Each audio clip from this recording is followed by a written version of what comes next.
Hey, Waymaker, miracle worker, promise keeper, light in the darkness. My God, that is who you are.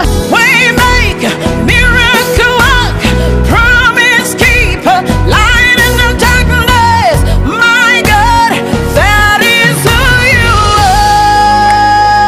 are.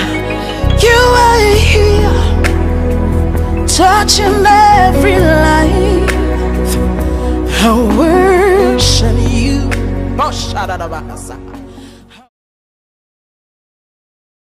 Bénis cette parole que nous voulons recevoir.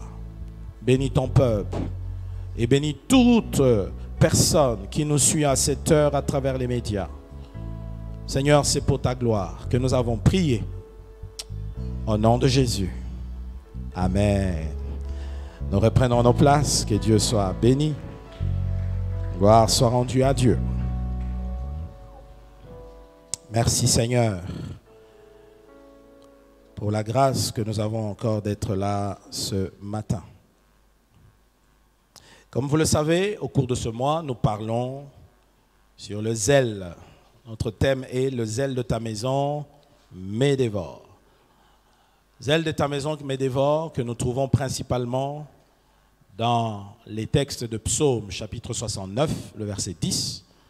Et puis, nous trouvons également dans Jean chapitre 2, le verset 17. Depuis l'Ancien Testament, vous verrez que ce texte parlait de Jésus. C'était une prophétie messianique chantée par le psalmiste. Et nous voyons cette même parole reprise par les apôtres, les disciples, alors qu'ils étaient avec Jésus, le voyant réagir différemment que d'habitude. La Bible dit, ils comprirent, ils se souvinrent de la parole qui dit que le zèle de ta maison me dévore. Amen. Alors dans notre grand thème, ce matin j'ai un sous-thème que j'ai commencé à annoncer vendredi dernier, vaincre la lourdeur spirituelle et avoir plus de zèle pour Dieu. Quelqu'un peut dire avec moi, vaincre la lourdeur spirituelle et avoir plus de zèle pour Dieu. Amen. Encore une fois, vaincre la lourdeur spirituelle et avoir plus de zèle pour Dieu. Amen. Amen. Bien-aimés, nous allons lire Romains chapitre 12, verset 11. Romains chapitre 12, verset 11.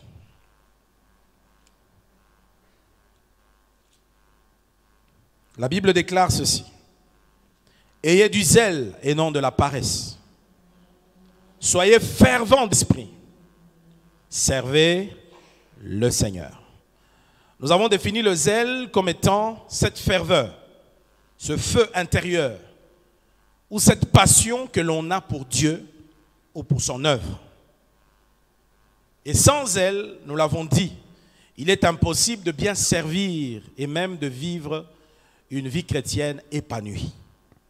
Selon la pensée de Dieu, le véritable disciple de Jésus est toujours plein de zèle, ou doit l'être. Il doit toujours être animé de zèle, d'avoir ce feu intérieur, d'avoir cette flamme, d'avoir cet amour qui abonde dans son cœur pour son Dieu, et un amour qui peut le pousser à tout faire pour son Dieu. Alléluia. Et sachez, mes frères, puisque c'est un feu, plusieurs choses peuvent l'éteindre si nous ne faisons pas attention. Ainsi, la lourdeur spirituelle, quant à elle, nous trouvons la Bible qui en parle dans Ésaïe 61, verset 3.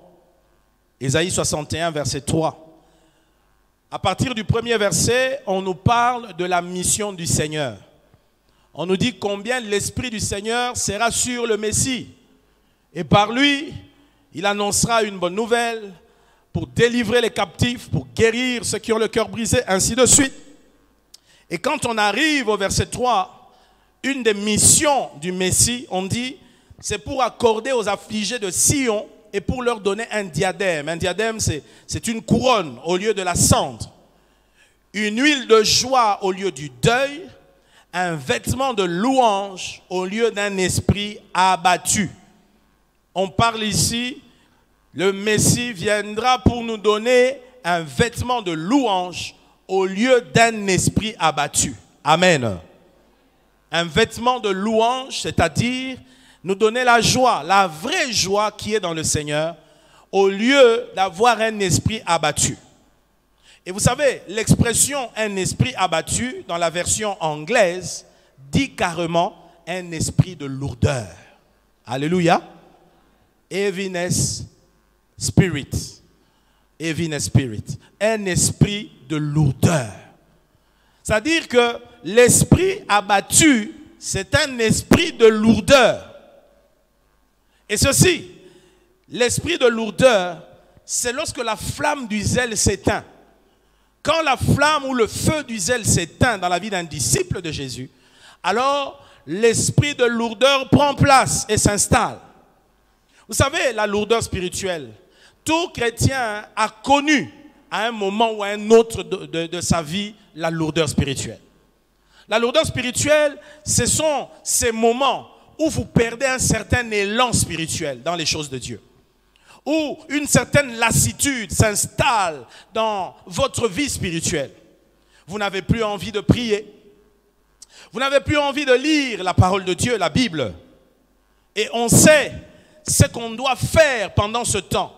Mais on n'y arrive plus. On ne le fait plus. On sait qu'il faut faire ça. On sait qu'il faut se réveiller le matin pour prier. On sait qu'il faut méditer la parole jour et nuit. On sait qu'il faut être actif dans l'œuvre de Dieu, mais on n'y arrive plus. On est comme chargé, on porte des fardeaux. Lorsque vous lisez Hébreux chapitre 12, au verset 1er, la parole nous demande, dans la course chrétienne, de nous dépouiller de tout fardeau et de tout péché qui nous enveloppe si facile. Parce que ces choses nous empêchent de courir de manière souple. Ainsi, quand on est dans la lourdeur spirituelle, c'est-à-dire on est comme chargé. Et pendant ce temps, quelquefois, on a des sentiments négatifs intenses qui viennent défier notre foi et ce que nous savons de Dieu. La lourdeur spirituelle, elle peut être le résultat de plusieurs causes. Principalement, c'est le péché. Lorsqu'on a commis un péché, quelquefois ce péché, sachant qu'il est mal, sachant que c'est quelque chose de mauvais, par la tristesse que produit l'esprit en nous, si on ne fait pas attention, le diable peut en profiter pour nous conduire dans une culpabilité qui nous amène à nous affaisser, qui nous amène dans une sorte de perte de flamme, la flamme que nous avons reçue. Quelqu'un peut dire amen. Ainsi, on a vu des gens très zélés dans le Seigneur, mais après avoir connu un péché, ils perdent cela. Par exemple, un péché comme la fornication, l'impudicité, c'est un des péchés qui dégonfle les chrétiens. Un des péchés qui tue la chrétienté. Parce qu'après l'avoir commis, on est rempli et pris de culpabilité et on perd certains réflexes spirituels. Ceci fait que des fois, on n'a pas abandonné le Seigneur, on est chrétien, on continue à l'être, mais on est comme dans une position de neutre. Alléluia. En dehors de cela, il y a également des chocs émotionnels. On peut connaître certains chocs émotionnels. Des chocs qui créent en nous des blessures intérieures. Peut-être parce qu'on est passé par une dure épreuve qu'on a connue. On a connu la perte d'un être cher.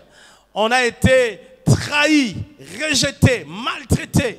On a subi une injustice. Et peut-être que pendant ce temps, on se dit, mais où était Dieu pendant ce temps? Pourquoi Dieu n'a pas agi? On est dans les qu'est-ce que c'est. Et surtout par les temps qui courent. Il y a une catégorie de gens qui ne facilitent pas la tâche concernant ces choses. Ce sont les soi-disant prophètes, des faux prophètes. Il y a des vrais prophètes, je crois en la prophétie, je crois aux bons prophètes. Mais il y en a beaucoup trop qui sont faux, qui promettent des choses, mais alors que Dieu n'a pas dit. Combien encore cette semaine, nous avons reçu des appels, des entretiens avec des personnes qui étaient blessées dans leur cœur. Parce qu'on leur avait dit que Dieu allait faire ça. Le prophète avait parlé, mais le prophète n'a pas agi. Et ils sont brisés dans leur âme. Ils ont l'impression que c'est Dieu qui n'a pas accompli ce qu'il avait dit. Mes frères, laissez-moi vous dire, quand un homme s'élève pour vous donner une prophétie, la prophétie ne sera jamais égale à la parole de Dieu. Retenez-les bien. Parce que beaucoup prophétisent par émotion. D'autres prophétisent par ambition. Il y en a encore qui prophétisent parce qu'ils sont animés par des esprits mauvais. Ils vous disent des choses alors que ce n'est pas vrai. Bien aimé, je vous dis, c'est un jugement énorme d'égarer une âme du Seigneur parce que justement vous avez parlé par ambition ou c'est la chair qui a parlé. Je vous en prie, mes frères, craignons le Seigneur. Nous aurons des comptes à rendre pour ces choses. On ne badine pas, on ne se lève pas seulement pour dire Dieu m'a dit quand Dieu n'a pas parlé. Faites attention avec ces choses, je vous en prie. Vous pouvez occasionner vos propres malédictions dans la vie pour rien. Et même peut-être finir mal. Voilà donc une bonne catégorie des gens aujourd'hui qui sont frustrés par ce qu'on avait dit. Ou alors des enseignements très mal orientés qui nous montrent aux gens que la réussite, le bonheur, le bien-être, mais sans équilibrer les choses avec l'évangile de la croix. Alléluia. Frère, vous devez savoir que dans la chrétienté, chaque jour ne sera pas rose. Chaque jour, ça ne marchera pas. Il n'est pas dit que quand on a reçu Jésus, on a reçu un vaccin contre la souffrance. C'est faux. D'ailleurs, la Bible dit ceux qui veulent vivre pieusement avec Christ seront persécutés. La Bible dit le malheur atteint souvent le juste, mais l'Éternel l'en délivre toujours. Ça, c'est le chemin de la croix. Ce n'est pas un chemin facile, mais tout disciple qui aime son Dieu a choisi de marcher avec le Seigneur, advienne que pourra. Voilà pourquoi nous devons retourner à cette foi d'antan. La foi selon laquelle nous adhérons et choisissons de marcher avec Jésus, advienne que pourra. Il y a des gens qui choisissent aujourd'hui de marcher avec Jésus pour que ça ne marche toujours, ça aille toujours. Non, mes frères, il y a des jours où ça ne marchera pas. Parce que quand nous prions, Dieu a 3 réponses pour nous. 3 possibles réponses. La première, il peut te dire oui, il exauce. La seconde, il peut dire non. Il est souverain. La troisième, il peut dire attends. Et là, tu dois patienter. Tu dois être dans l'école de la patience. Oui, tu souffres, tu es dans le manque. Mais ça fait partie aussi de la formation de ton caractère. C'est pourquoi les Écritures disent « Toutes choses concourent au bien de ceux qui aiment Dieu ». C'est pourquoi les Écritures disent « En toutes circonstances, rendez grâce au Seigneur ». Quel que soit ce que vous vivez, dites-lui toujours merci parce que vous ne savez pas ce qu'il est en train de faire. Vous ne connaissez pas ses voies.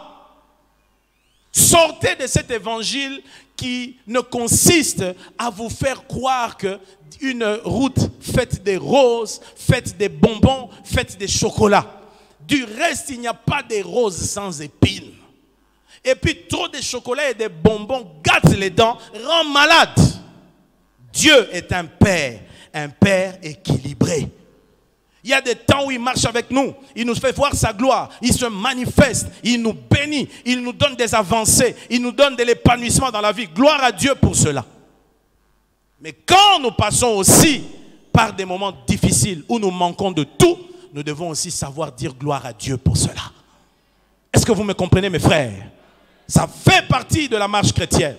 Mais malheureusement, quand on veut emboîter ces choses, quand on veut n'est pas passer par ce chemin, on se laisse leurrer par n'importe quelle prophétie. On croit n'importe quoi et on finit par tomber un jour dans des blessures et des vrais chocs. Parce qu'on s'est laissé avoir, on s'est laissé tromper. Bien-aimés, que personne ne profite de votre simplicité, de votre gentillesse. Ce n'est pas parce que tu es gentil que quelqu'un doit dominer sur toi comme ça pour t'amener sur la voie de la perdition. Il te dit que Dieu a parlé. Oui, Dieu a parlé. Nous sommes dans la nouvelle alliance. Dans la nouvelle alliance, Dieu parle aussi à ses fils. Il parle à ses enfants. Toi aussi, prie. Cherche la face de Dieu. Dieu te parlera. Le vrai problème avec vous, c'est que vous ne croyez déjà pas que Dieu peut vous parler. C'est pourquoi il ne vous parle pas. Alléluia. Alléluia. Je le dis et je le répète. La prophétie, les révélations dans le Nouveau Testament ne servent pas de principale source d'orientation d'un chrétien. Non. Ils servent de confirmation. Est-ce que vous me comprenez? Nous sommes différents de l'Ancien Testament. Dans l'Ancien Testament, il y avait un seul homme rempli de l'Esprit ou en qui l'Esprit agissait. Et les autres devaient dépendre de lui. Mais dans la Nouvelle Alliance, le Saint-Esprit est dans tous les corps, tous les enfants de Dieu. Celui qui a reçu Jésus reçoit l'Esprit de Dieu. Or, l'Esprit de Dieu, c'est l'Esprit de révélation. Alléluia. C'est ainsi que Dieu vous a parlé sur quelque chose. Le prophète confirme ce qui a été dit quand il vous parle. Ou alors, il vous parle et puis vous priez, Dieu vous confirme ce qu'il a dit. C'est comme ça qu'on marche dans la nouvelle alliance. Ne prenez pas de décisions, surtout pas des choses comme les mariages. Ne vous mariez pas par prophétie. Si tu te maries par prophétie, le prophète ne viendra pas vivre avec ta femme ou ton mari. J'ai vu beaucoup de jeunes gens comme ça. Ils se sont lancés dans la voie parce que Dieu a dit, tu es ma femme. Dieu a dit, tu es mon mari. C'est faux. C'est faux. Quelqu'un a dit, depuis qu'Adam a accusé Dieu de lui avoir donné la femme qui l'aurait amené au péché, Dieu s'est retiré de l'affaire. Maintenant, il a dit, c'est lui qui trouve. Dites Amen. Les chocs émotionnels peuvent entraîner la lourdeur spirituelle. Amen, amen. Il y a aussi le matérialisme. Le matérialisme est à la base de la lourdeur spirituelle dans l'église, une bonne partie de l'église de Jésus aujourd'hui. C'est-à-dire une conception de la vie entièrement tournée vers les avantages matériels. Où la Bible nous dit, ces gens-là ne pensent qu'aux choses de la terre. Le matérialisme, la séduction des richesses. Vous voyez? Des enseignements qui sont déséquilibrés sur la prospérité. La prospérité est biblique, je crois. Mais pas n'importe comment. Alléluia. Par exemple, il n'y a pas de prospérité sans travail. Toi, tu ne fais rien, tu dors. Comment tu vas prospérer? C'est quel Dieu qui va te faire prospérer? La Bible dit, le précieux trésor de l'homme, c'est l'activité. La Bible dit, la main diligente, c'est une main qui vivra toujours l'abondance. Amen. Il bénit l'œuvre de nos mains. Il nous fait prospérer en appuyant nos efforts. Mais s'il n'y a pas d'effort, il ne te fera pas prospérer. Oh non, je suis là, je rêve que Dieu me donne autant. Frère, ça ne tombera pas du ciel. La manne ne tombe plus. Dites Amen. Ne vous laissez pas avoir par ces enseignements fondés sur le matérialisme. Vous savez, j'ai été choqué dans mon cœur. Une fois ici à l'église, on a reçu quelqu'un qui est venu la première fois, qui a cherché à parler avec moi à la fin. Et puis je l'ai reçu. C'était une dame, une maman. Ce jour-là, je prêchais je parlais de l'eschatologie, je parlais de l'enlèvement de l'église, je parlais des milléniums, de toutes ces choses. Et puis elle me dit, pasteur, vous savez, je vous dis la vérité, ça fait 10 ans que je suis dans la foi. Je n'ai jamais entendu ces enseignements. J'ai dit, quoi? Elle dit, oui. J'ai dit, tu pries où? Elle me cite l'église. Quand elle m'a cité ça, j'ai dit, oh. Ces genres d'assemblée où on vous dit, nous on ne peut pas parler de ces choses-là.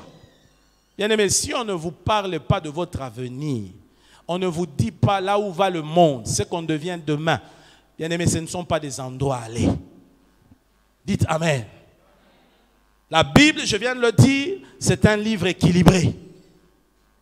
Autant on a besoin de réussir dans ce que nous faisons, de réussir dans la vie familiale, on a besoin de prospérer dans nos entreprises, mais nous avons besoin de ne pas oublier qu'au-delà de tout cela, il y a une éternité qui nous attend. Nous ne devons pas oublier que nous sommes mortels, mes frères.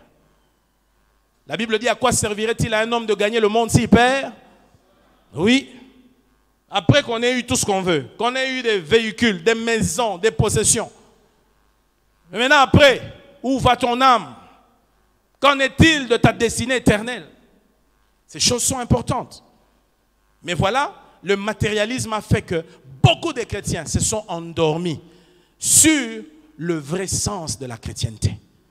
Et c'est ce qui a fait que, depuis que ces enseignements empoisonnent les églises, beaucoup de chrétiens ont perdu ce cœur d'aimer le Seigneur simplement parce que Christ est mort pour eux, parce que Dieu leur a témoigné de l'amour. Aujourd'hui, c'est devenu plus un amour fondé sur ce que je reçois. Et regardez les prières des chrétiens aujourd'hui. Nous ne savons plus adorer Dieu pour ce qu'il est. Nous ne savons plus adorer Dieu simplement. Mais nous sommes toujours orientés à quelque chose. Il y a des gens qui pensent que quand on dit prier, c'est aller demander. Et c'est là le problème. Pourquoi? Parce qu'on a été trop enseigné sur le matérialisme. Que Dieu nous en délivre. Alléluia. Une autre chose qui peut causer la lourdeur spirituelle, ce sont les soucis de la vie. Les Écritures nous disent que les soucis de la vie étouffent la parole et la rend infructueuse, comme le Seigneur nous dit dans la parabole du semeur. Les soucis de la vie. Quand on est trop préoccupé par la vie, on est trop préoccupé par la vie. Vous savez, il y a des gens, mes frères, c'est normal de s'inquiéter du lendemain, de ce qu'on va faire. Mais quelque part, la Bible dit aussi, ne nous inquiétons de rien. On dit à chaque jour suffit sa peine. Nous ne devons pas avoir des inquiétudes, de l'anxiété, des soucis qui nous rendent malades. Non. La vie d'un enfant de Dieu est dans les mains de Dieu. Il fait confiance à son Dieu. Il sait que son Dieu est vivant. David a dit dans le psaume 23 au verset 1er, « L'Éternel est mon berger, je ne manquerai de rien. » Faites votre part et laissez à Dieu sa part. Mais ne devenez pas hystérique. Ne devenez pas anxieux. Ne devenez pas soucieux au point de vous rendre malade. Au sujet de votre avenir, au sujet de l'avenir de vos enfants, de ce qu'ils deviendront demain. Si vous êtes en Christ, vous marchez avec Christ, vous marchez dans sa crainte, vous devez être assuré que ce que le Seigneur tient dans ses mains, il ne peut pas les perdre. Dites Amen très fort. Les soucis de la vie. Il y a des gens, quand ils regardent à leur avenir, ils n'ont aucune joie. Quand ils regardent à leur lendemain, ils perdent l'assurance.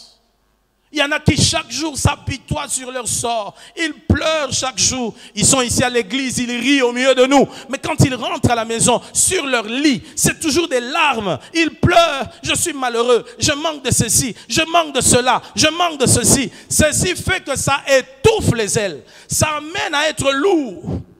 On vient à l'église parce qu'il faut venir. Mais en réalité, on est comme chargé. Je prie Dieu que si tu es dans un tel cas ce matin, que tu reçoives la joie du Seigneur. La Bible dit la joie du Seigneur sera votre force. Bien-aimés, quand nous vous prêchons, quand nous vous parlons, ce n'est pas que nous n'avons pas de problèmes. Avoir la foi, ce n'est pas nier le problème. Avoir la foi, ce n'est pas faire semblant des problèmes existants. Mais avoir la foi, c'est regarder les problèmes avec les lunettes de Dieu. Les voir comme Dieu les voit. Et si ton Dieu est grand, c'est que ton problème est petit. Il ne faut pas convulser pour ça. Il ne faut pas devenir malade. Il ne faut pas attraper des attaques cardiaques parce que tu ne comprends pas ce qui se passera demain. Je sais que quelquefois, ce n'est pas facile. Je sais que quelquefois, oui, on souffre, on a mal, on pleure. Mais continue à faire confiance à Dieu. Cherche à faire quelque chose, à te battre. Si l'État ne te donne pas du travail, donne-toi du travail à toi-même. Initie quelque chose, fais quelque chose. Ne soyons pas là toujours à nous lamenter, à pleurer. Ça, ce n'est pas une bonne manière de vivre la vie chrétienne. Quand on est enfant de Dieu, on marche avec Dieu, on a la joie du Seigneur, malgré le temps qu'il fait dans notre vie. Quelqu'un peut dire Amen. Il y a aussi les convoitises mondaines. Les plaisirs du monde qui font la guerre à l'âme, comme dit l'apôtre Pierre. Elles nous retiennent, nous attachent, nous empêchent d'aller de l'avant, de vivre dans la liberté glorieuse des enfants de Dieu et de vivre cette vie de réalité qui vient de Christ. Alléluia. Les convoitises mondaines. Quand on se laisse aller à la chair, aux plaisirs de ce monde. C'est impossible d'entretenir les plaisirs du monde et d'être zélé pour Dieu. Ça ne marche pas de pair. La Bible dit, n'aimez pas le monde, ni les choses qui sont dans le monde. Car si quelqu'un aime le monde, il est ennemi de Dieu. Car le monde est en inimitié avec Dieu. Quand on appartient à Dieu, on a renoncé au monde. On a renoncé au plaisir du monde. Alléluia. On a choisi désormais de vivre avec Dieu. Faites attention de ne pas laisser votre vie s'assoupir sur les convoitises mondaines. Il y en a tant aujourd'hui. Tant. Et le diable use toujours de toutes stratégies pour ramener les enfants de Dieu en arrière. Il y a aussi une autre chose qui nous amène dans la lourdeur, c'est la routine. La routine, la tradition spirituelle. C'est ici qu'on tombe dans la religion qui peut prendre la place de Dieu, la place de la communion avec lui, de la vie réelle avec Dieu, de la vie spirituelle avec Christ. Une sœur me posait la question, mais pasteur, n'est-ce pas que tout ce qu'on fait là, c'est la religion? J'ai dit non. Il y a une distinction qu'il faut faire entre la religion. Il y a une religion pure, c'est vrai. Mais en gros, la religion, c'est quoi? C'est un ensemble de pratiques, un ensemble de choses que l'on fait à répétition, que l'on fait de manière routinière en espérant atteindre Dieu par ça. Et quelquefois, on finit par remplacer Dieu par ses actes ou par ses outils. Regardez autour de vous, vous verrez. Vous verrez. Depuis que l'Église, elle a connu dans son histoire et dans son évolution des choses qui ont voulu s'immiscer entre Dieu et l'homme. Même depuis l'Ancien Testament. Vous vous souvenez, quand Dieu a suscité le serpent d'airain dans les déserts. Alléluia. Savez-vous que ces serpents d'airain étaient utilisés pour sauver les enfants d'Israël de la morsure du serpent, n'est-ce pas? Ou des morsures des serpents. La Bible dit quand ceux qui le regardaient les fixaient du regard, ils étaient sauvés des morsures. C'était une image de Jésus-Christ à la croix. Alléluia. Vers qui tous doivent porter les regards pour être sauvés. Mais regardez, les enfants d'Israël ont oublié. Au bout d'un temps, ils allaient commencer à vouloir adorer les serpents d'airain. Ils ont commencé à penser qu'il y a le pouvoir dans ces serpents d'airain. Qu'est-ce que Dieu a fait? Par Moïse, Dieu a brisé ces serpents d'airain. Plus tard, nous voyons l'arche de l'alliance, qui était le symbole de la présence de Dieu. Israël pensait qu'il pouvait vivre n'importe comment en conservant l'arche. Et regardez Israël. Même quand il avait péché, il faisait venir l'arche. Dans le bruit, il y avait des tremblements de terre et Israël se confiait dans la chose plutôt que dans le Dieu de la chose. Mais vous connaissez la fin d'Israël. Chaque fois, Israël essuyait des échecs. Il était battu par ses ennemis. Pourquoi? Parce que Dieu n'est pas derrière les outils, les instruments. Vous voyez, c'est ça la religion, la routine. Aujourd'hui même, ces choses sont entrées. On pense que Dieu est dans une croix. On pense que Dieu est dans les talites. On pense que Dieu est dans un vêtement, une soutane. Ça, c'est la religion. Dieu n'a pas besoin de ces choses pour se manifester. On veut résumer Dieu dans une huile qu'on applique à tout bout de champ, à tout bout de champ. On a un mari difficile à la maison, ah, il faut mettre de l'huile dans son repas. Peut-être soi-même on est mal, on vit mal, on a une mauvaise manière de vivre et c'est ça la conséquence de ces choses-là qui fait que ce mari soit ce qu'il est, mais toi tu te confies dans l'huile et l'huile devient ton Dieu. Frère, je vous dis, le danger de l'idolâtrie nous guette tous. Vous savez, Dieu peut dire ce matin, il m'inspire, il me dit, prends ce mouchoir, frappe chacun de ce mouchoir. En le frappant, il y a des miracles, des guérisons. Oui, je le crois. Mais de là, à chaque réunion maintenant, je viens avec le mouchoir. Pour prier, il faut le mouchoir. Je commence à attribuer à ce mouchoir un pouvoir qu'il n'a pas. Est-ce que vous me comprenez? Voilà pourquoi Dieu ne supporte pas qu'entre lui et nous, qu'il y ait quelqu'un ou qu'il y ait quelque chose. Si vous pensez atteindre Dieu par quelque chose, serait-ce une corde, un peu d'huile, serait-ce un livre spécial, même la Bible elle-même, sachez que vous en faites une idole. Ces livres, ce n'est pas parce que tu les mets sous l'oreiller qu'il va te donner de beaux rêves, c'est du mensonge. Ce n'est qu'un livre avec des papiers. Est-ce que vous me comprenez? Mais la vie qu'il y a dans ces livres, nous la recevons par la foi.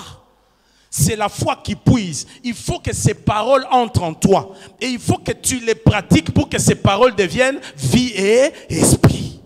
Est-ce que tu me comprends? Mais si tu commences à croire, partout tu vois, je dors mal ces temps-ci, je prends la Bible, je vais dormir. C'est de la religion. C'est de la routine. Tu fais de la Bible un outil d'idolâtrie. Et ça, Dieu sera contre toi. Et aujourd'hui, on a des gens qui utilisent toutes sortes de choses. Je suis allé, le prophète m'a donné ceci. Il y a des gens qui se promènent avec du sel partout. On a connu un prophète dans notre ville ici. Je ne sais pas s'il est toujours là vers Mongafoul. Son nom, c'était le sel. Dans les cultes, il jetait du sel sur les gens. Du sel, du sel. Son verset favori, parce que nous sommes les sels de la terre. Et tout le monde va avoir du sel, du sel, du sel. C'est en faire une idole. Dites Amen. Dans la nouvelle alliance, il n'y a pas de sel que Dieu nous a donné. Il n'y a pas de verge que Dieu nous a donné. Il n'y a pas d'instrument qu'il nous a donné. Il n'y a pas de vêtements. La Bible dit, il n'y a qu'un nom qui nous a été donné, par lequel nous devions être sauvés. Et en dehors de ce nom, il n'y a de salut en aucun autre, c'est Jésus-Christ. Acte 4, verset 12. Il n'y a de salut en aucun autre nom. Est-ce que vous me comprenez? Alléluia. Ne tombez pas dans la religion. Ne tombez pas dans les pratiques. Oui, Dieu peut utiliser de l'eau pour guérir un malade. On a prié quelquefois avec un peu d'eau que le malade a bu, a été guéri. Mais nous ne pouvons pas en faire une doctrine. Cessez de devenir des vendeurs d'eau, des eaux bénites, des eaux spéciales. C'est de l'occultisme. C'est de l'occultisme. Il n'y a pas d'eau bénite à bénir. Non! Ça n'existe pas. Je ne vois pas ça dans la Bible. Revenons aux Écritures. Il n'y a pas de tenue spéciale. Quand je porte, je prie, j'entre en contact avec le ciel. C'est du fétichisme. Ne croyez pas ces choses, mes frères. Non, la photo d'un homme de Dieu, quand je la prends, je prie avec elle. Alors non, mes frères, ce n'est pas vrai. Dans la nouvelle alliance, il n'y a que Jésus seul. Jésus seul. Aujourd'hui, on a des gens qui veulent impressionner les gens sur beaucoup de choses. Hein? On a des termes. Les dieux des esprits des prophètes. C'est qui? C'est Jésus. Je peux ne pas dire ça. Je parle de Jésus. C'est toujours Jésus. Les dieux de mes pères, Yehoshua, Hamashiach. Tu ne sais même pas ce que tu dis. Tu le prononces mal. Tu ne connais même pas ce que ça signifie en réalité. C'est quoi? J'ai entendu des gens qui veulent démystifier le Dieu de mes pères, qui fait c'est Jésus, c'est Jésus, Jésus.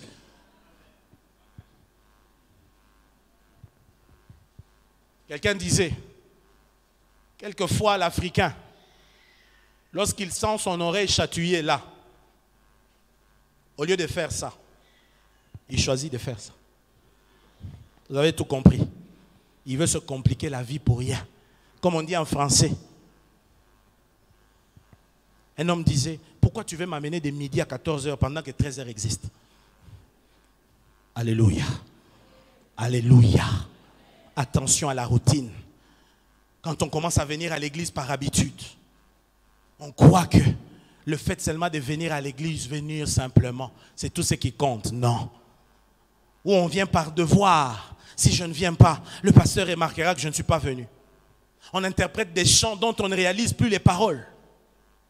On prend la Sainte Seine de façon mécanique, sans discerner ce que nous faisons.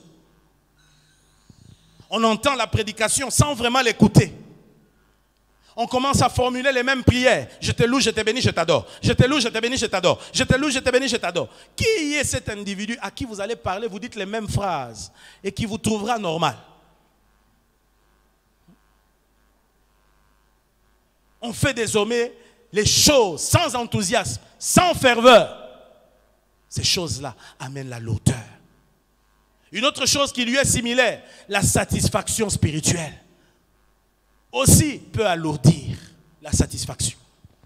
On trouve que sa vie spirituelle évolue très bien, alors qu'il faut, dans un certain sens, rester des insatisfaits perpétuels. Recherchez les dons de l'Esprit. Demandez plus de Dieu. Demandez la puissance du Saint-Esprit. Demandez continuellement les renouvellements. Le Seigneur veut que ses enfants soient toujours forts, soient toujours puissants. Il désire qu'en ces temps de la fin, son église soit une église forte et puissante. Alléluia.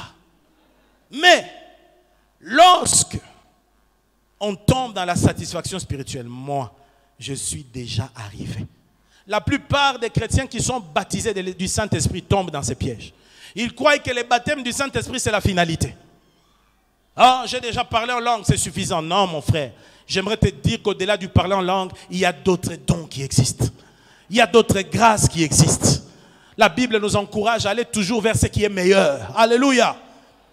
Ne te contente pas de la vie spirituelle que « je prie 2 heures par jour ». Ce n'est pas suffisant.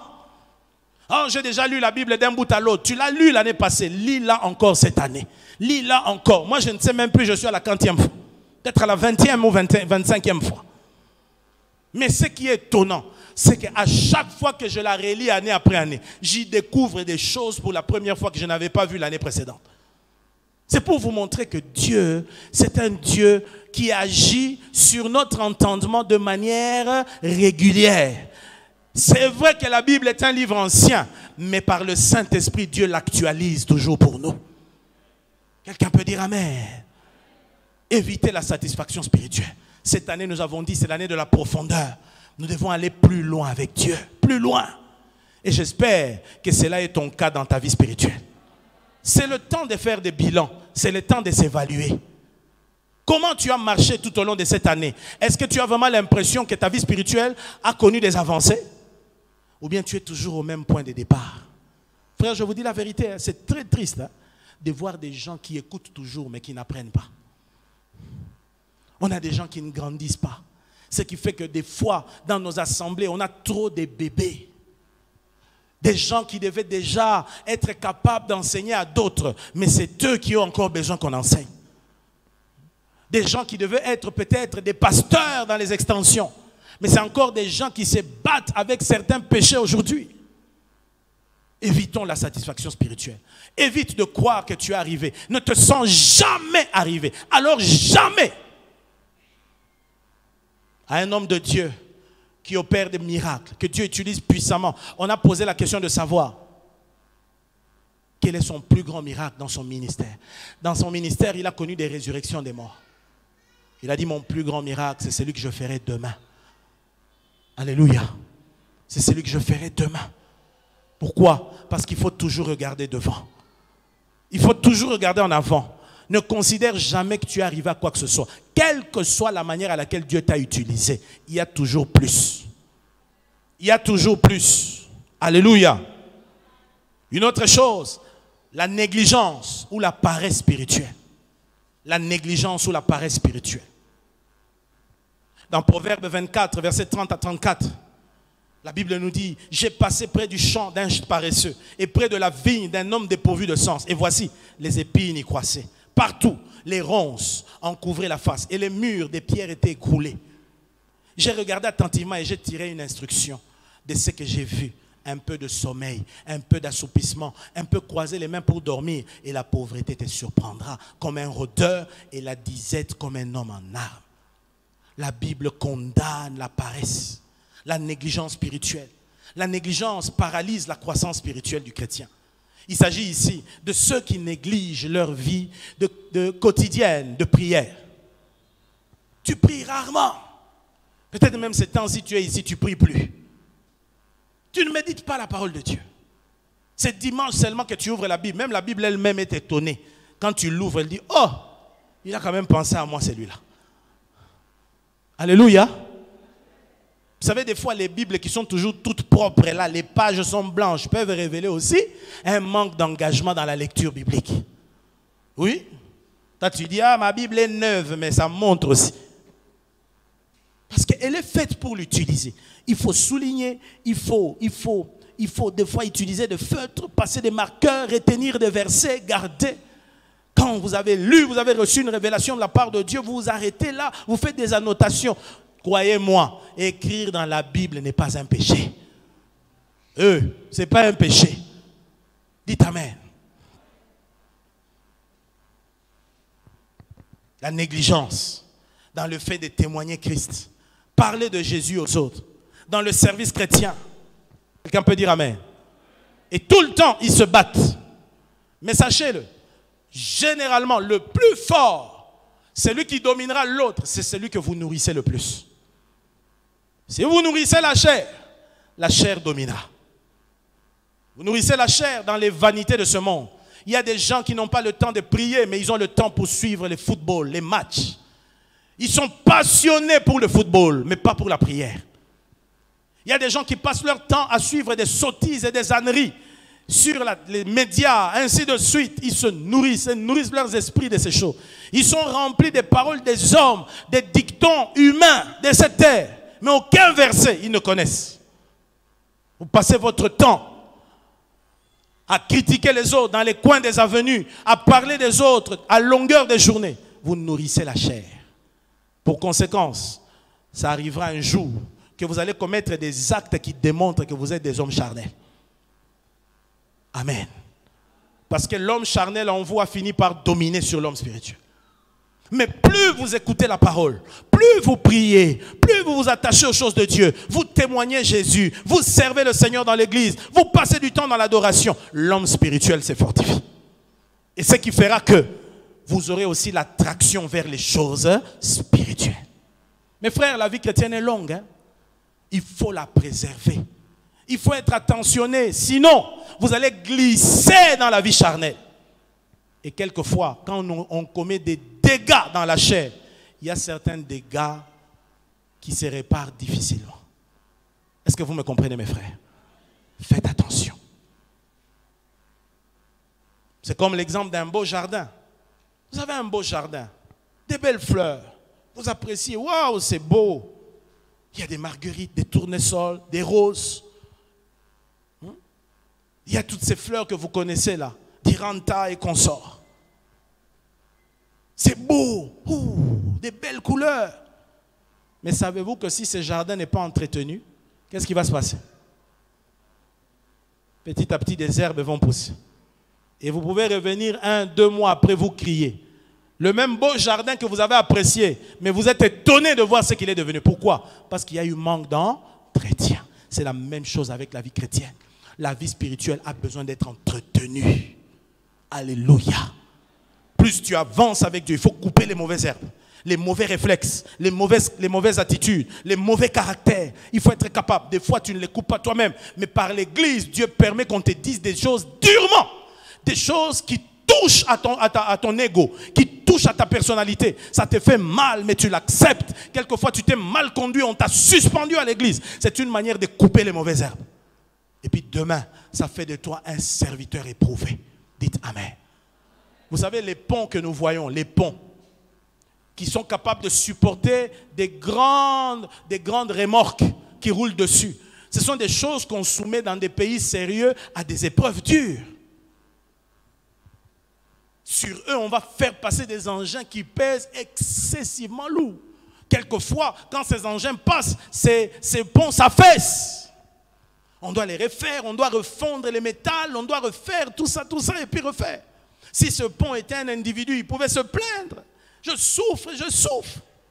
Mais quand on lui donne sa stature parfaite, ce pont est placé pour un usage public, le pont devient plus utile. Alléluia. Il peut supporter n'importe quel poids sans causer des dégâts. Il y a des gens dans les mains de Dieu qui sont comme des ponts. Le Seigneur est en train de te tailler. Le Seigneur est en train de te forger. Quelquefois, c'est dur. Quelquefois, ça fait mal. Il y a des situations, des circonstances dans lesquelles tu te retrouves. On te reproche, on te suspend. Tu es incompris, ainsi de suite. Mais tu demeures fidèle. Parce que Dieu sait que dans les années qui viennent, tu devras peut-être le servir dans une nation éloignée. Ou tu devras être un homme de Dieu aguerri et fort. Quelqu'un peut dire Amen. Vous savez, être dur d'esprit, ça s'apprend. Regardez-nous quand on était enfant. Pour un rien. Moi, j'ai mon fils. Mon fils, quand il a commencé à avoir 2 ans, 1 année et demie, 2 ans. Si quelqu'un est fâché contre lui, il pleure. Il est fâché contre moi. Il est fâché. Quelquefois, il s'est fâché contre les chauffeurs.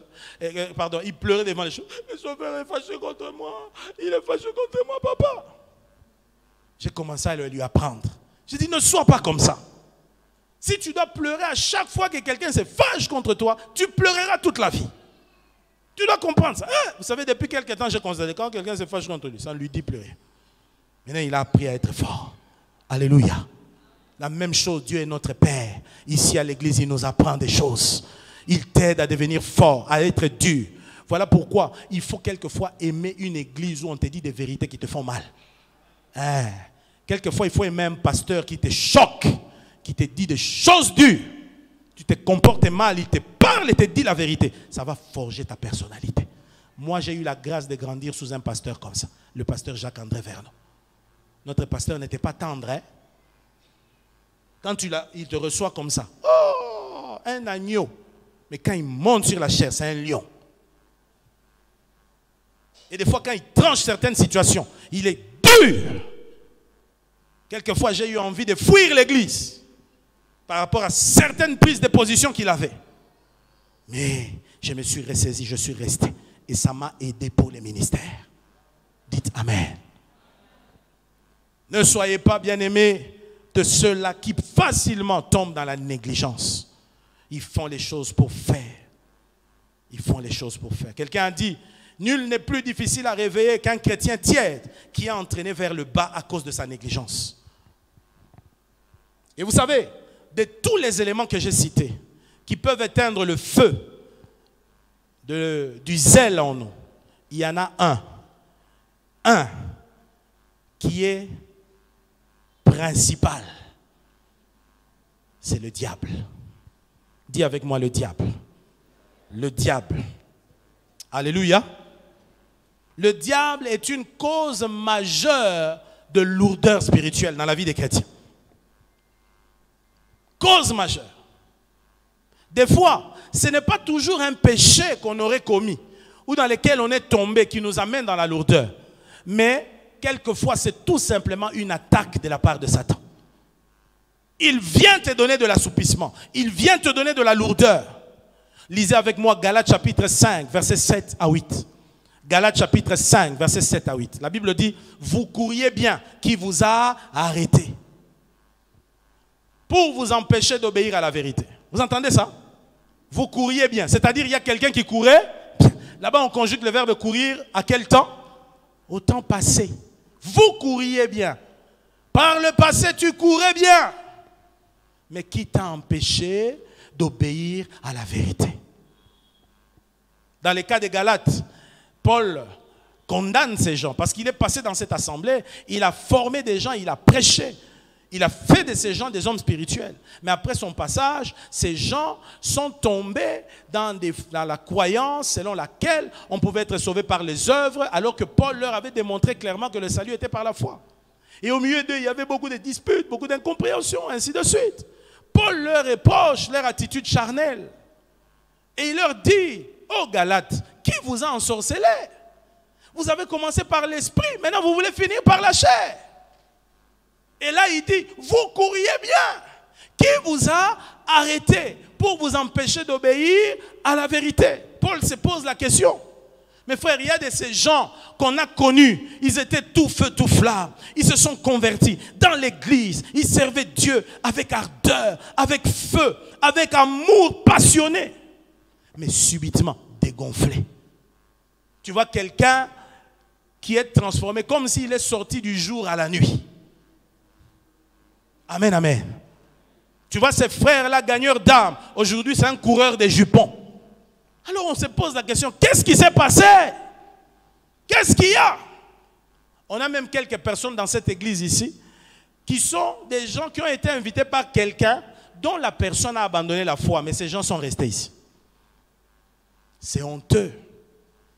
Une fois j'étais en suivi, je suis allé rendre visite à quelques personnes. J'arrive dans une famille, on me dit, un de leurs fils, il s'est converti par un frère. Il a cité le nom, mais le nom qu'il a cité, c'est un frère qui a prié avec nous, mais qui a abandonné la foi. C'est honteux ça. C'est toi qui as amené quelqu'un dans quelque chose, et puis après tu ne t'y retrouves plus. Et c'est triste. J'ai toujours prié que Dieu ramène ces bien-aimés-là. Alléluia. Que Dieu le ramène. C'est triste, mes frères. Tu as saisi le salut et puis tu le perds. Oh! Il y a des gens qui vont se mordre les doigts, même les manger, quand ils vont se retrouver dans l'au-delà en enfer. Pourtant, j'étais en Christ. Mais qu'est-ce qui m'a pris? Bien-aimé, Jésus, c'est la personne que tu rencontres que tu ne dois plus jamais lâcher. Jamais. Quel que soit ce qui arrive, si on veut te l'arracher, refuse. Pourquoi? Parce que c'est le salut, c'est la voie de l'éternité. C'est ta garantie pour t'éviter l'enfer. Amen, amen. Paul dit, vous couriez bien. Qui vous a arrêté? Aujourd'hui encore, on a beaucoup de bien-aimés comme ça. Ils ont bien commencé. C'est pourquoi je l'ai dit toujours, dans la chrétienté, ce qui compte, ce n'est pas comment tu commences. Il y a des gens qui commencent ici, ils sont tout feu, tout flamme. Tu le vois zélé, il prie. On a connu des frères ici. Il vient à l'église, lui, il marche toujours comme ça. Nous autres, là, quand on prie, nous parlons en langue ont des petites syllabes. Mais lui, c'est parler en langue ont des grosses syllabes. Quand il prie, j'ai entendu un frère, quand il priait, il disait « ça fricasse, ça fricasse, ça fricasse, ça fricasse ». Mais nous connaissons ça fricasse, c'est une entreprise ici. Bon. Tu l'entends prier en langue. Mo grosso, mo grosso, mo grosso, mo grosso, mo grosso. Mais nous tous, nous savons mo grosso, c'est quoi? Il y a des gens impressionnants. Des sœurs, quand elles prient, on croirait un épervier. Mais 5 années seulement après. Évalue-toi. Est-ce que tu n'es pas déjà dans cette catégorie des gens? Tu as perdu la flamme. Tu n'as plus ce même feu que tu avais à l'époque. Avant, tu es foncé dans les choses de Dieu. Aujourd'hui, tu es devenu philosophe. Tu donnes beaucoup de théories. Tu courais bien. Qui t'a arrêté? Demande à ton voisin. Tu courais bien. Qui t'a arrêté? Tu es un intercesseur avéré. Aujourd'hui, un bon critiqueur. Un râleur dans l'église. Avant, tu aimais Jésus au point de donner tout pour Christ. Aujourd'hui, tu dis non, on a grandi. Hein? Ça, c'était l'enfance. Hein? Tu courais bien. Qui t'a arrêté? Lorsque certaines conversations étaient évoquées, tu disais non, ça c'est la chair. Aujourd'hui, quand il y a des sextapes, tu vas fouiller pour regarder les sextapes. Tu veux voir ces actes-là, ces bêtises-là. Hein? On a dit, on l'a vu nu. Je vais voir la vidéo des nus. Pour recevoir quoi? Pour être édifié en quoi? Vous qui relayez les vidéos des sextapes, vous êtes maudits. Je vous dis la vérité. Vous êtes maudits. C'est une très mauvaise chose dans la vie d'être celui qui relaye les mauvaises choses. Tu es un instrument du diable et tu ne te rends pas compte. Satan t'utilise pour répandre les mal. Moi, depuis que j'ai reçu Jésus, j'ai fait serment de répandre la bonne nouvelle de Jésus-Christ. Pas la mauvaise. Quelqu'un a commis des choses ignobles. Ce n'est pas une nouvelle annoncée. Moi, j'annonce les bonnes choses. Jésus sauve, Jésus guérit, Jésus délivre. Il n'a pas changé. Il est le même hier, aujourd'hui, éternellement. Il essuie les larmes. Il relève celui qui est courbé. Il donne des enfants à ceux qui n'en ont pas. Et il nous conduit dans l'éternité. Alléluia. Mais toi, tu relayes les mauvaises choses. Frère, excusez-moi pour l'exemple. C'est comme si, quelque part, il y a des matières fécales. Toi, tu prends ça, tu vas répandre. Est-ce que les gens vont te trouver normal? Tu vas là déboucher les caniveaux, tu vas déboucher la fosse septique et tu vas prendre ce qu'il y a dedans pour répandre. Regardez, on a trouvé ça ici. Vous courriez bien. Qui vous a arrêté? La réponse est au verset 8. Lisez avec moi. Cette influence. Quelle influence? L'influence qui vous a arrêté. Ce qui a fait que tu ne cours plus comme avant. Ce qui a fait que tu n'ailles plus de l'avant. Ce qui a fait que tu n'avances plus. On donne la raison.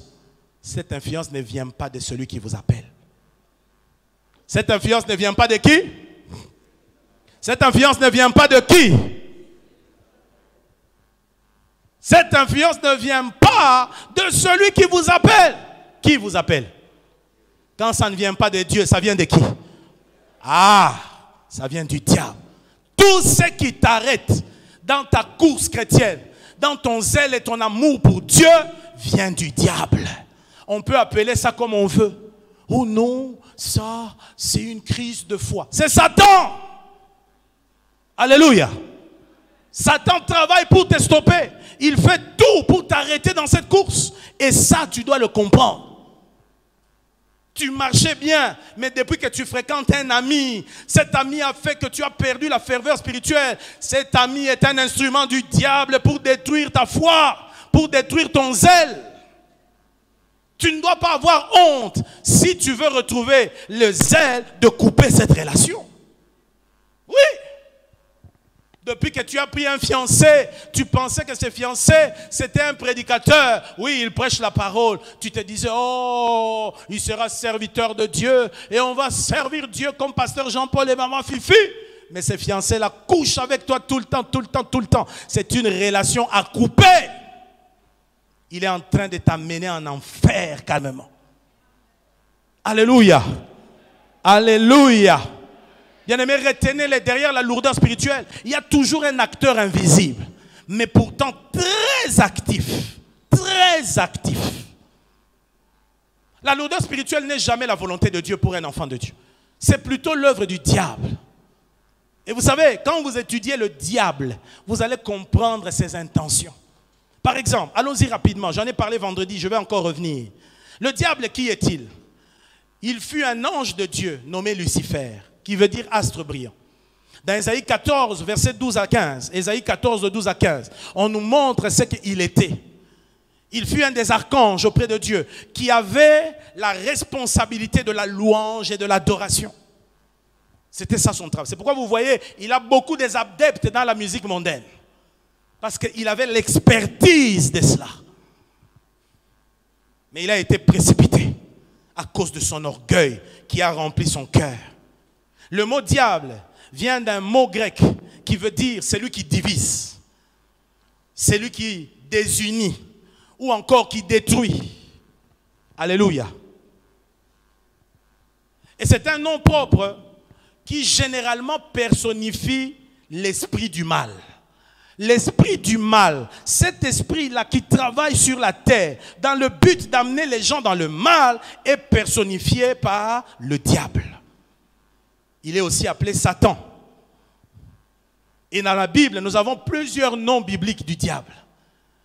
La Bible l'appelle premièrement l'adversaire. 1 Pierre 5, 8.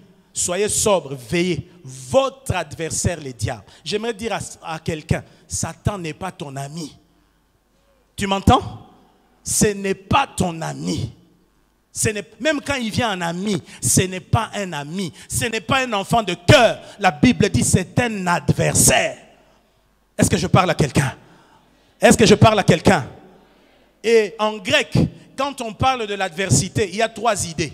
La première chose, il s'agit d'un opposant dans un procès. Vous êtes dans un procès, il y a quelqu'un qui s'oppose à ce que vous dites. Il veut gagner et avoir raison de vous. C'est ça l'opposant. Deuxièmement, l'opposant, c'est celui qui est contre vous et contre vos intérêts, qui réfléchit et mobilise tous les moyens pour vous faire du mal. C'est ça, l'opposant. L'opposant. Dans cela, il y a encore une autre idée. C'est que, ici, c'est celui qui fait de notre malheur son sujet de bonheur. Quand tu es malheureux, lui, il est heureux. Alléluia. C'est ça le diable. Sa joie, c'est de nous voir malheureux. Deuxièmement, la Bible l'appelle l'ennemi. Dans Matthieu 13, 25. Matthieu 13, 25. Et même le verset 39. Quand on a posé la question de savoir qui a mélangé l'ivraie et le blé dans cette parabole des livrées, on dit, c'est un malin qui l'a fait. On dit, c'est l'ennemi. L'ennemi. Alléluia. C'est-à-dire celui qui éprouve de l'inimitié à notre égard. Et cette inimitié a pour base la jalousie. Il nous envie. J'aimerais vous dire que Satan est un envieux. Le diable est en vie. Il envie tout ce que tu es devenu en Christ. Il envie la faveur que Dieu t'a fait. Il envie le statut de fils de Dieu que tu as, les grâces que tu as. Il se dit, mais comment lui peut les avoir alors que je les ai amenés tous à pécher? Mais moi, ma condamnation est connue. Mais lui, il continue à marcher avec Dieu. Troisièmement, l'accusateur des frères. Il accuse. Apocalypse 12, 10. L'accusateur. La Bible dit, voici l'accusateur de nos frères. C'est lui qui les accusait devant notre Dieu. Il aime pointer nos défauts. Il aime présenter nos fautes à Dieu. Il aime accentuer, aggraver les fautes que nous faisons pour que Dieu nous se tourne de nous. Pour que notre témoignage soit souillé. Quatrièmement, le malin. Le malin. La Bible dit dans Matthieu 6, 13, ne nous induis pas en tentation, mais délivre-nous du malin. Le malin, c'est l'ennemi. C'est lui qui a des méthodes cachées. Voilà pourquoi on l'appelle malin. C'est lui qui ne travaille pas à découvert. Il est stratège. Quand il vient sous une autre forme. Il apparaît comme Delilah, une jolie jeune femme qui vous donne l'impression de vous aimer, mais elle a l'intention de vous détourner de votre mission. Voilà le malin. Alléluia. Dans 2 Thessaloniciens 3:3, la Bible dit, le Seigneur est fidèle, il vous affermira et vous préservera du malin. Amen. Il vous préservera du malin. Je prie Dieu, que Dieu préserve un frère, une sœur du malin au nom de Jésus. Cinquièmement, c'est le Dieu de ces siècles. 2 Corinthiens 4:4, le Dieu de ces siècles. On dit, il est celui qui a aveuglé l'intelligence pour que les gens ne voient pas briller la splendeur de l'évangile de la gloire de Christ. Son travail, c'est d'aveugler l'intelligence. Quelquefois, j'ai vu certaines personnes se comporter. Tu vois, dans une famille, un papa, père de famille, non seulement il vit dans l'adultère, il couche avec des femmes à gauche, à droite, mais il se retourne pour aller coucher avec ses propres filles. Satan a aveuglé l'intelligence. Satan a aveuglé l'intelligence. Alléluia. Il ne réfléchit plus, il devient un animal. Ses propres enfants, il devient même une menace pour elle. 6. Le tentateur. Le tentateur. 1 Thessaloniciens 3:5. La Bible parle du tentateur. C'est-à-dire celui qui suscite la convoitise pour détruire et pour anéantir. C'est celui qui veut amener loin. Il veut nous amener loin de l'enclos dans lequel nous sommes placés en Dieu. J'aimerais dire à quelqu'un, vous devez le savoir, en Christ, nous sommes sous une haie de sécurité. J'aime comment on le dit à Lingala, lopango amakasi. Hein? Lopango ebate la kanga, Yesu. Tu dois le savoir. Lisez Job chapitre 1er, vous allez voir. Satan dit à Dieu, il dit, Job, tu crois qu'il te sert d'une manière désintéressée? Dieu lui dit oui. Il dit, tu crois qu'il te sert? Non. N'est-ce pas que tu l'as protégé? Lui, sa famille et ses biens. Vous savez, quand Satan parle comme ça, s'il dit que Dieu a protégé Job, il ne le dit pas pour le dire. Ça signifie qu'il était allé essayer et il n'est pas arrivé. C'est pourquoi il vient de dire à Dieu, tu l'as protégé. Parce que je n'arrive pas à le toucher. Je n'arrive pas à toucher à ses biens ni à sa famille. C'est seulement quand Dieu a permis que la haie de sécurité, la muraille de sécurité a été retirée. Et Dieu a dit, je te permets de toucher à ses biens, à tout ceci, mais pas à sa vie. J'aimerais te dire, tu es en Christ, ta vie est dans les mains de Dieu. Tu es sous un enclos bien sécurisé. Tu es plus sécurisé que Makala. Tu es plus sécurisé que Guantanamo. Tu es plus sécurisé que la Maison Blanche. Dis Amen très fort. Il n'y a pas un seul lieu de ce monde qui est plus sécurisé que ta vie à toi. Toi en Christ. Mais qu'est-ce que Satan fait? En tant que tentateur, il vient susciter des pots de bananes sous notre pied pour nous amener en dehors de l'enclos. Il veut que nous sortions. Malheureusement, il y en a qui lui donnent cette opportunité. Qui sortent de l'enclos et ils deviennent sa cible. Septièmement, il est le rusé. Genèse 3:1 nous dit, le serpent était le plus rusé de tous les animaux. Le rusé, c'est celui qui a l'habileté de tromper, de masquer ses vraies intentions, qui fait montre de finesse dans le mal. Il ne travaille jamais à découvert. Vous voyez? Je ne verrai jamais Satan paraître comme ça. Oh, je suis Lucifer avec des cornes. Qu'on ne vous trompe pas. On raconte une histoire. Un jeune homme a reçu une vision. Il s'est retrouvé devant le Seigneur. Ces garçons vivaient très mal, loin de la parole de Dieu dans la désobéissance, alors qu'ils se disaient chrétiens. Et puis, À chaque fois que Dieu lui disait, mais toi en tant que mon fils, comment tu as vécu dans la fornication? Comment tu as vécu dans tel péché? Comment tu arrivé à voler, à faire? À chaque fois il disait, Seigneur c'est Satan, Seigneur c'est Satan, Seigneur c'est Satan. Et puis subitement, en train de parler avec Dieu, il voit un jeune homme venir. Il dit, ce jeune homme était d'une beauté extraordinaire. Il était élégant, il était chic. Un homme comme on rêve d'être. Il dit, il m'a donné envie d'être lui. Ce jeune homme s'est approché de lui. Et puis il a giflé. Il lui a dit, vous m'accusez toujours de tout, vous. C'est là qu'il a compris que c'était Satan. Alors il a dit, moi je m'attendais à ce que c'était un monsieur avec une fourche, une queue, et puis avec des cornes.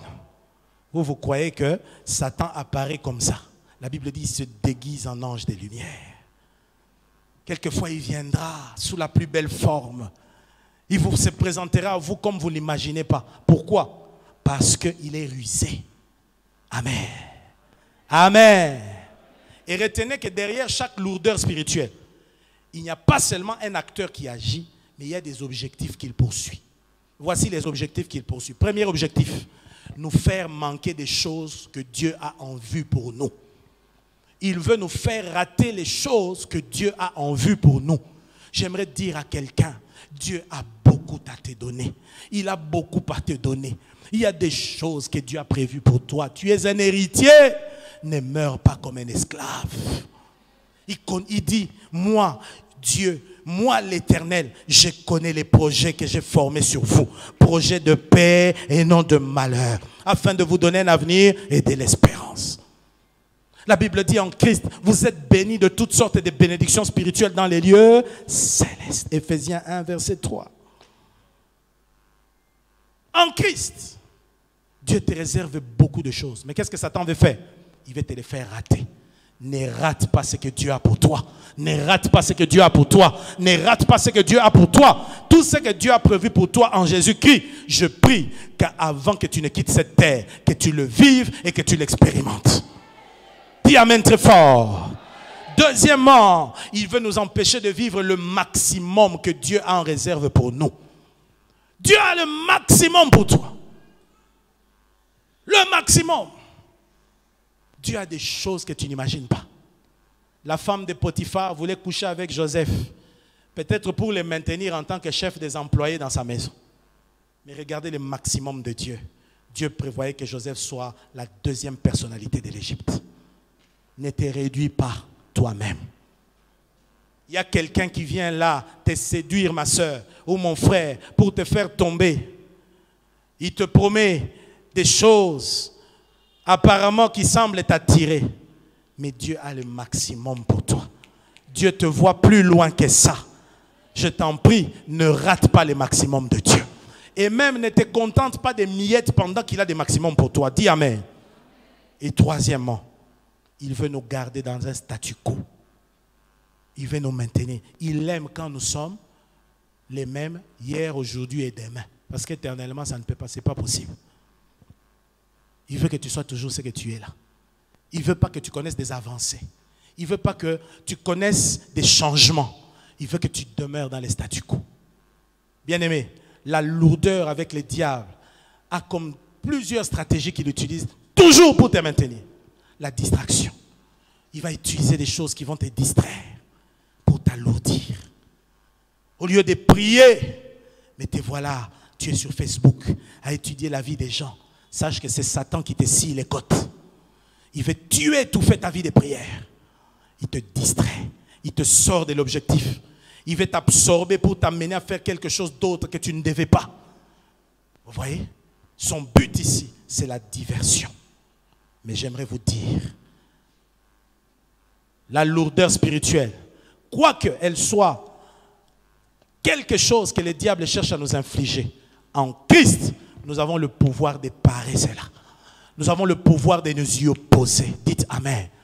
L'un des premiers moyens pour sortir de la lourdeur spirituelle et être plus zélé pour Dieu, c'est la grâce de Dieu.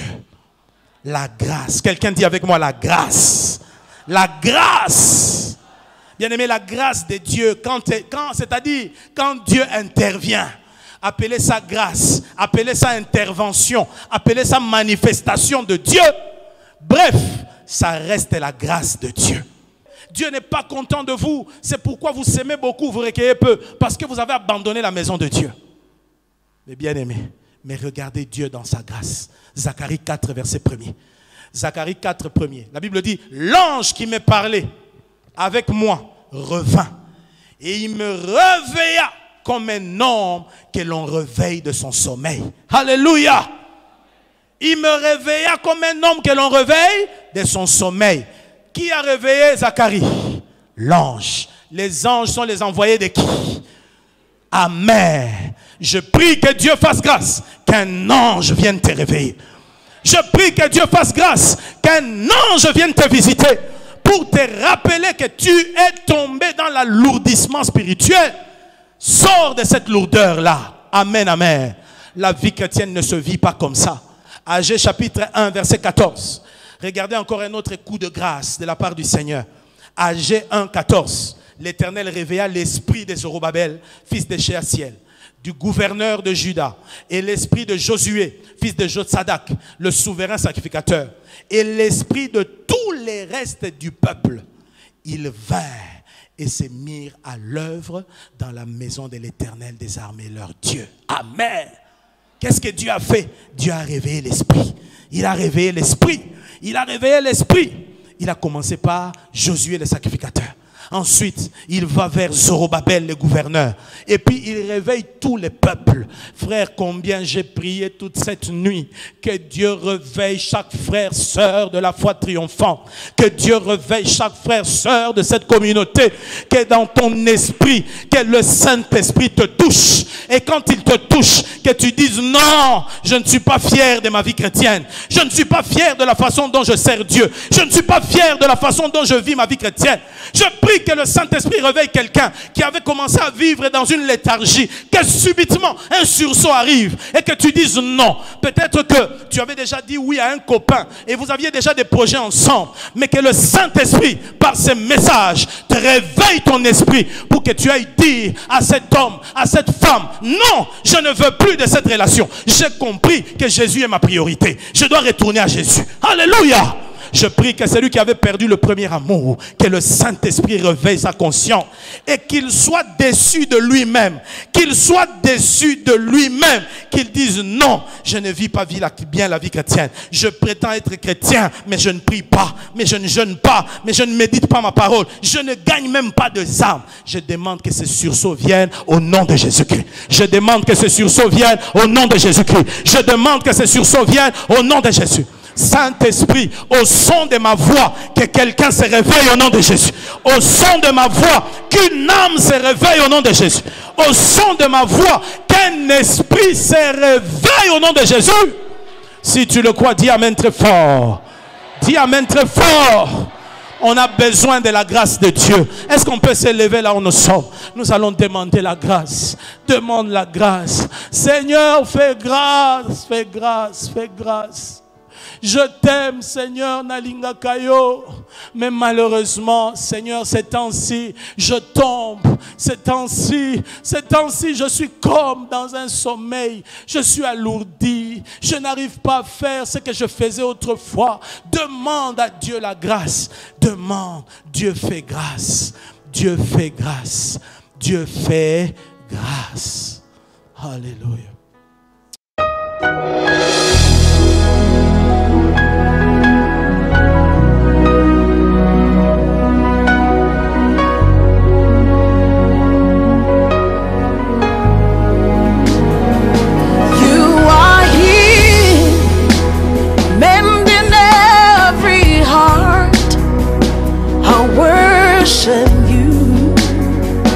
I worship you.